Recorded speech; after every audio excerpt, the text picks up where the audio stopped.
My wife and I had a great life together. We met within a church and started dating when she was 23 and I was 21. We were ready to get married in the eyes of God after 2 years of dating.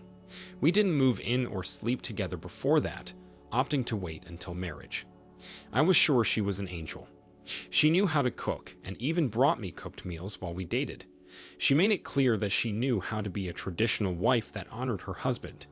She was so good at being the perfect example of a Christian woman and wife that she wrote a book. It was really good, and a lot of her publicity started within our family, church, and hometown. She found a connection to a Christian publication company that supported her and what she stood for. We spent every moment together, and I fully supported her unexpected career as an author. For 3 years, we had an amazing, peaceful marriage. She was my rock.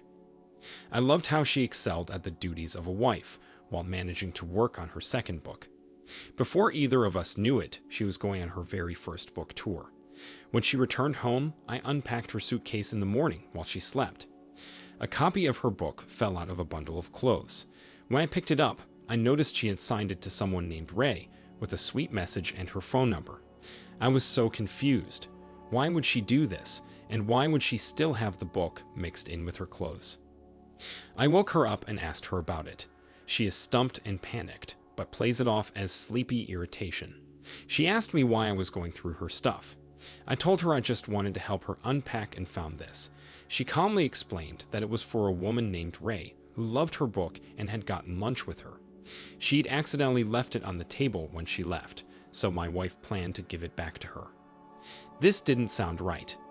How did she leave the book without my wife being able to stop her? I pointed out that the spelling was likely wrong if she really was a woman. My wife asked me what I meant by that, saying it wasn't fair for me to assume she was lying. I asked her one more time if she was telling me the truth, and she swore she was being honest. She started to look genuinely concerned when she realized how upset I was. She got up and gave me a long hug, kissing my neck, swearing that I was the only man for her, and our life together had only just begun. I left the room feeling confused and slightly concerned. A few days later, I got home from work and noticed her through the living room window, talking on the phone. She was laying on the couch, bouncing her crossed legs and spinning her hair. She was smiling ear to ear, giggling, biting her lip. She looked adorable, but I had no idea who she talked to like that. When I walked in, she must have hung up on the person because she was instantly off the phone, greeting me as if all was normal. Over dinner, I asked her who she was talking with on the phone. She looked a little surprised that I saw, but she quickly and shamelessly admitted it was the woman, Ray. I wanted to check her phone to see what number it was and try to call it. That night, for the first time, my wife put her phone under her pillow to sleep, claiming it would be easier for her to hear her alarm. I thought about demanding her phone right then and there, but I honestly started to doubt myself. I wasn't sure she was up to anything out of the ordinary, because she was normally a social butterfly. Just because she was talking to someone or multiple people didn't mean she was cheating on me. I really wanted to sleep that night because I was exhausted, so I didn't start anything. The next morning, she told me she was going to be home late because she was going to meet with her publishing agent, Tracy. This made sense because she was working on a second book. I asked her how it was coming along, and she read some of it to me. I asked where they'd be meeting, and she told me where the publishing office was located. I told her I thought they closed at 4, and she said she was going late because that was the only time Tracy had available to see her. I asked why they couldn't meet another day and explained that I didn't like it when she wasn't home when I was off work. My wife snapped and said she'd been feeling this sense of distrust lately, and she hated it. Before walking away, she told me I needed to knock it off. That was the first time my wife ever said anything like that to me. I drove to the publishing office after work and found the parking lot empty. 0 cars.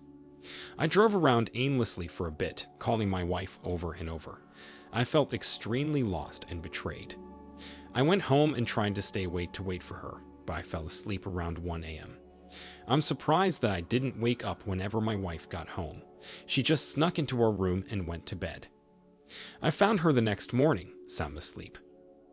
I checked my phone and noticed a delayed Easy Pass notification.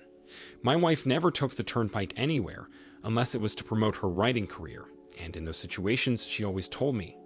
I was sure now she was having an affair, but I wanted to catch her red-handed so she couldn't lie to me anymore. The time I spent waiting for her to actually separate from her phone felt like an eternity. She didn't make it obvious that she was texting, but I could tell she was in communication with someone. When she finally separated from her phone, it was because she spilled a soda and went to grab a towel. I grabbed her phone and went into the bathroom. I installed a tracking app as quickly as I could, hiding it in a utilities folder on her phone. I didn't have time to look through her phone for anything. I just prayed this would work. I heard her wonder out loud where her phone went. I decided to call the house phone as a distraction. When she went to answer it, I jumped out of the bathroom and put her phone in the couch cushions. She didn't have a clue. I got home from work a week later, and she told me she was going to a book signing the next day, hours away, so she'd be spending the night in Lancaster. That town made sense according to the easy past charges. I pretended to be fine with it, but I knew I was going to follow her. She planned to depart while I was at work, so I had to call off. I couldn't focus on work anyway. Since I suspected my wife of infidelity, I called Tracy to ask about the book signing my wife was going to. She validated my concern by telling me that there wouldn't be another book signing for months. When I told her I suspected my wife of cheating on me, she said if that was the case, they wouldn't continue working with her to promote her book. I lost her for a bit after she got off the exit, but I was able to locate her on the tracking app. She was at an inn. I parked and watched her bring in her luggage. Not even 10 minutes later, another car pulled up. A man got out with flowers and knocked on her door. She answered it and squealed she was so excited. She threw her arms around his neck and started kissing him passionately. His hands immediately started feeling her body and intimate parts. I jumped out of the car and sprinted over to them. When they heard me and turned to look, my wife made a very distressed noise that I never heard her make before. First, she asked me what I was doing there. I asked her what he was doing here. He asked me who I was, and I wanted to punch him. I yelled that I was her husband, and he started backing off. He threw his arms up and went for his car. My wife called after him and looked at me like I just broke her heart. She started stammering. She wanted to be mad at me, but she was the one that was caught. I accused her of cheating on me and throwing away our entire relationship and life together for some random man that read her book. I started walking away, realizing this was the worst moment of my life, and it was only the beginning of the end. My wife chased after me, trying to convince me to talk to her. I told her I didn't have another word to say, and she should spend her energy trying to save her job. I left her there in the parking lot. She tried calling me and texting me several times, all while I canceled the bank cards she had that connected to my bank account. I knew she was counting on that for Easy Pass and her car payment. I stopped on the way home for new door locks. She showed up the next day and tried to use her key. When that didn't work, she stomped around the backyard, trying to slide open the glass door. Her name wasn't on the mortgage because her credit was non-existent. I was going to make sure she suffered the consequences of wasting years of my life and cheating on me. I yelled through the glass door that she didn't deserve a house, home, or husband. She stood there and tried calling me 12 times while making eye contact. I just sipped my coffee. I felt proud. I knew I could call the police on her at any moment and have her removed from my property, and I think she knew that, which is why she was trying so hard to be sweet. She left voicemails while standing at the back door. I walked away when she said she loved me. She started yelling and crying. I came back a half hour later and she was still there. Through the back door, she begged me not to tell her parents or the church about what she'd done. She didn't want them to know she lost her career and husband by cheating. She begged me to give her a few trial days to see if she could make up for what she'd done. I laughed at her. There's nothing anyone can do to recover from cheating on their spouse. You just don't do it. While she sat there, I called her parents. She pounded on the glass in frustration, realizing she had nothing and no power. Her reputation was about to be shot within her church and family, and her book career was already brought to a screeching halt. As I spoke to her parents about what she'd done, she drove off angrily, probably to try to convince them it wasn't true or ask them for a place to stay. Either way, she was back in 2 hours, laying clothes from her suitcase on the porch like she was going to sleep there. I called the police and she was ordered to leave. She threw a fit, but narrowly avoided an arrest. To this day, she is still trying to find stability in life. She keeps hopping from sketchy to dodgy situations and relying on her very poor choices. Her Christian life, marriage, book, and family are all things of the past. She's living a very different life now. OP, there is never any excuse for a cheating spouse, but it seems so much worse that she went against her own writing and values for something so worthless. What does an affair do besides cause absolute destruction and pain? Even if the truth is slow to come out, it always does. Especially for people who are making money off of fake personas. From what it sounds like, your ex will never fully recover from giving up the husband she chose under God. This is a great lesson to our readers to always uphold personal values and morals.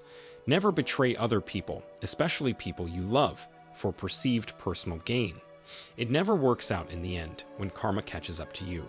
Now for our second story. By the time this story concludes, my wife and I had been together for a total of 14 years. 9 of those were in marriage. When we finally got married, I was certain I was making the right decision.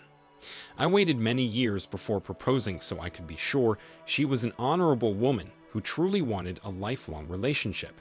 So many women today don't know what they want. They claim they want a marriage and a husband, but once they get used to that, they become bored and change their minds. My wife proved me wrong. She stayed loyal to me in the 5 years leading up to my proposal and several years into our marriage.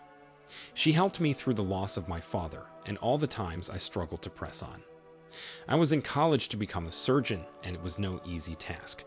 I relied on her to take care of me because much of the time, my brain was filled with medical terms and the things I had to remember. On the days she wasn't home or able to help me, I was so busy and absorbed in my work that I didn't eat and felt scrambled.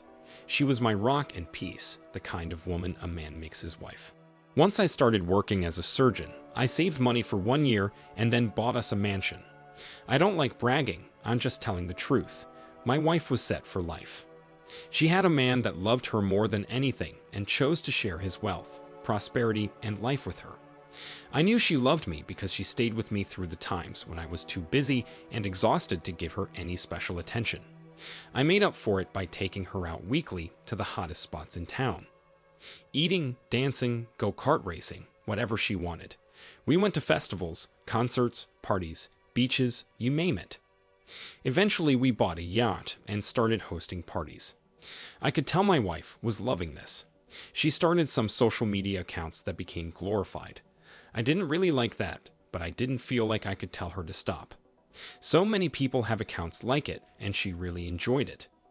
I didn't have any accounts myself, so I didn't see everything she posted. She posted a lot of photos and videos with me and her, and it was fun. I felt like our life together was the best life I could have ever asked for. My wife made a name for herself as a wealthy, sociable, beautiful woman that is worth getting to know. Whenever we hosted parties, more and more people started to attend. I wasn't very emotionally invested in any of these people because I didn't have very much time off work. My energy was divided between my work and my wife. While I worked, my wife stayed home. She sent me a selfie every day to update me with what she was doing. Around the time I started to realize I didn't want us to host parties anymore, I got random texts at work. I received lots of random messages from people that knew me before I knew them. This one was bad news, though.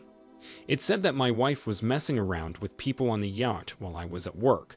By the time I saw this message, hours had passed. I called my wife right away, and she answered calmly. She was confused when I told her about the text. She assured me she never takes the yacht out without me. I wanted to believe her because she had never given me a reason to doubt her. She was upset and irritated that some random person was trying to get her husband to question her integrity. The next morning, I stopped at the yacht before work to take a picture of the gas gauge. I also noticed the trash can was empty. While I was in my office, my wife messaged me saying she spoke to the person who texted me and cleared up the confusion. She said that this was a woman who was jealous of our relationship and lifestyle. I asked her how she got the number, and it took her a while to reply.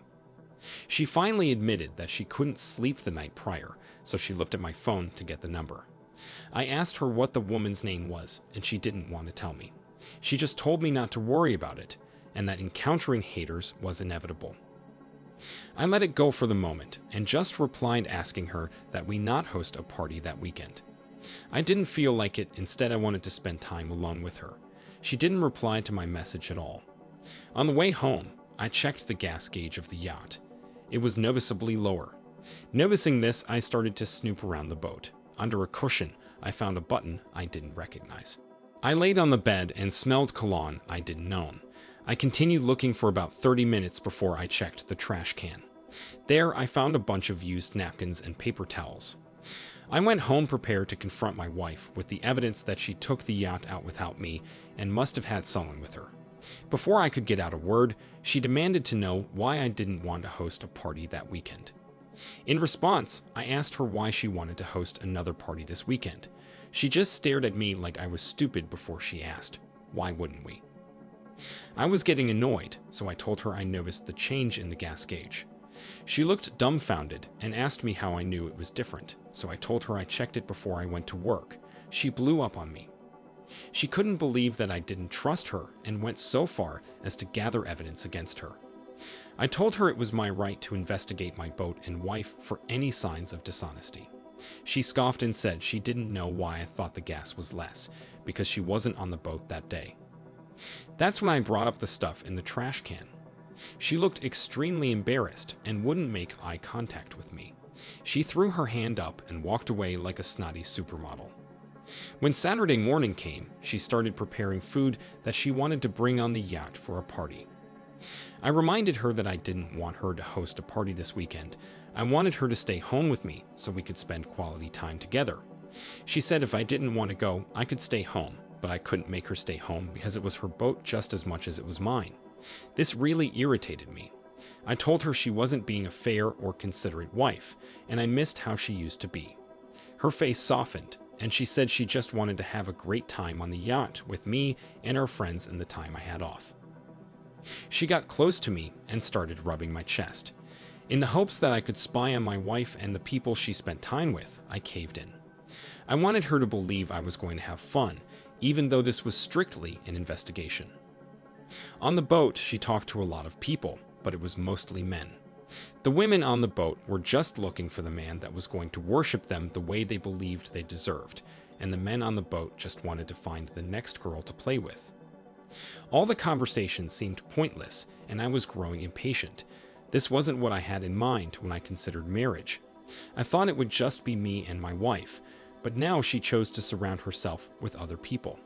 She tried to say she was friends with women and men, but I was seeing something completely different. One man in particular seemed to be the center of her attention.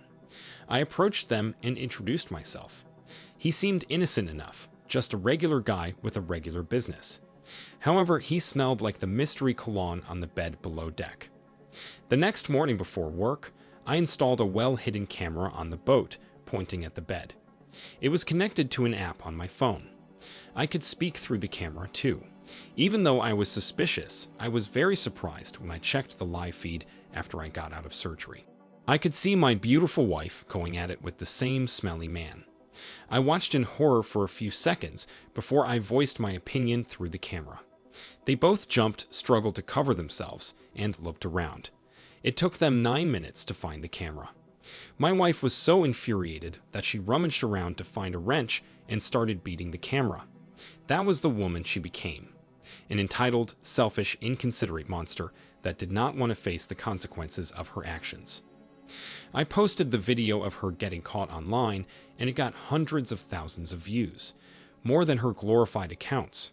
The video became associated with her accounts, and the scandal was talked about everywhere. She became known as the boat-partying wife of a doctor that lost it all.